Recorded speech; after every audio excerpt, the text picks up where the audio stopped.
यदि आप भारत की ट्रेनों में सफर करते हैं तो शायद ही कभी सोचा होगा कि रेल की छत के ऊपर का नजारा भी देख पाएंगे। जरा सोचिए, अगर ऐसा होता तो कितना अच्छा होता। ट्रेन में बैठ छत के ऊपर का नजारा भी और खिड़की के सामने बैठ हरियाली का आनंद भी। लेकिन ये अब हो चुका है और लोग इसका आनंद भी लेने लगे हैं। तो जरा रुकिए और जानिए इस खबर के बारे में सब कुछ। दरअसल मध्य प्रदेश की राजधानी भोपाल से जबलपुर की यात्रा के दौरान अब रेल यात्रियों को प्रकृति के अद्भुत नजारे देखने का आनंद मिलने वाला है। भारतीय रेलवे ने इस रूट पर यात्रियों को आकर्षित करने के लिए भोपाल और जबलपुर के बीच चलने वाली जनशताब्दी एक्सप्रेस में विस्टाडोम कोच लगा दिया है। शीशे के बने इन विस्टाडोम कोचों के जरिए रेल में सफर कर रहे यात्री वादियों की खूबसूरती को भरपूर निहार सकेंगे। राज्य सरकार की पर्यटन संस्कृति मंत्री उषा ठाकुर ने हरी झंडी दिखाकर विस्टाडोम कोच लगी जनशताब्दी एक्सप्रेस को रवाना किया। विस्टाडोम कोच ट्रेन के ऐसे डिब्बे होते हैं जिनमें चौड़ी शीशे वाली खिड़कियां होती हैं। उनकी छतों में भी शीशे लगे होते हैं जिससे आप ऊपर का नजारा भी आसानी से देख सकेंगे। इन कोच में रेल यात्रियों के लिए कुल 44 सीटें होती हैं। ये सीटें आरामदायक तो है ही, उनमें पैर फैलाने के लिए भी काफी जगह है।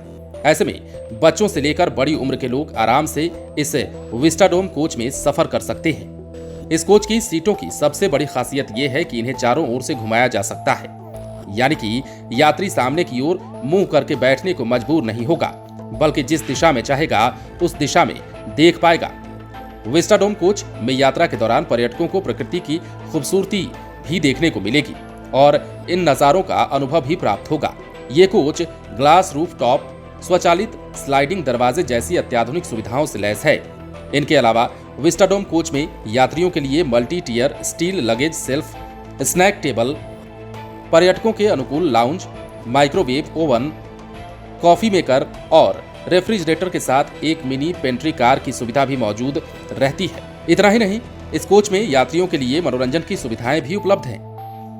विस्टाडोम कोच रेलवे की नई पहल है जो पर्यटन स्थलों की यात्रा को बेहद यादगार बनाने के मकसद से शुरू की गई है।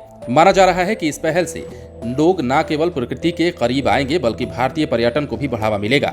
ये जनशताब्दी एक्सप्रेस भोपाल से चलने के बाद रानी, कमलापति, होशंगाबाद, इटारसी, पिपरिया, गाडरवारा, करेली, नरसिंहपुर, श्रीधाम, मदन महल स्टेशन और जबलपुर में रुका करेगी। फिलहाल तो ये सुविधा जो है मध्य प्रदेश में शुरू की गई है, लेकिन आने वाले दिनों में भारतीय रेलवे अगर पहल करता है तो ये देश भर में भी लागू की जा सकती है और इस तरह के कोच देश भर के ट्रेनों में लगाए जा सकते हैं। बने रहे लाइव सिटीज के साथ। यदि अब तक आपने हमारे YouTube चैनल को सब्सक्राइब नहीं किया है तो सब्सक्राइब कर लीजिए ताकि हम आपको खबरों से अपडेट रख सकें।